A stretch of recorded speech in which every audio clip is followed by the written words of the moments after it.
আপনারা যারা রাইস কুকারে ভাত রান্না করেন, দেখেন আমিও রাইস কুকারে ভাত রান্না করি, কিন্তু আমি বসা ভাতটা রান্না করি না।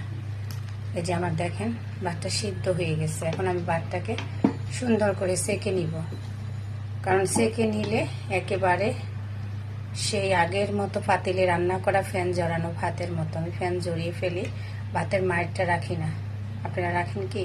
এভাবে ভাত রান্না করে খেয়ে দেখেন। দেখেন রাইস কুকারে এবার আমি সেকে নিয়েছি ভাতটা। দেখেন কত ঝরঝরা ভাত, এটা একটা ভাতের সাথে একটা ভাত লাগবে না। ইভেন এই ভাতটা আপনি চুলায় রান্না করার মতো ভাত। আমি একটু পাতিলে রেখে 5 মিনিট একটু ঢেকে রাখবো, তারপরে এই ভাতটা আপনি পরিবেশন করবেন। পাতিলে রান্না করার মতো যদি ভাত না হয়েছে তখন আমাকে বলবেন। এইভাবে প্রসেসিং করে আমি ভাত রান্না করি, আপনিও করবেন।